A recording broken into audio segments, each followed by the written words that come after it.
Great morning! Hey, i-present ko mo yung aking mong sarili at mga nakot mo ay si Mentor Elmer from Caloocan po.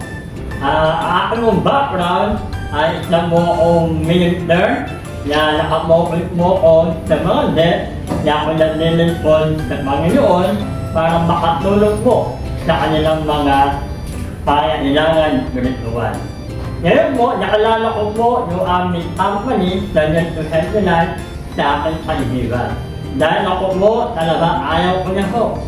Pero dahil nakita ko ang pangailangan ng deaf community, ako nag-pray sa Panginoon at maraming salamat.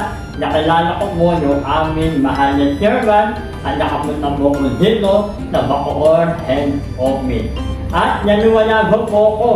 At bakit yan to help me life? At ako, nakita ko mo yung aking kamay ay na-open.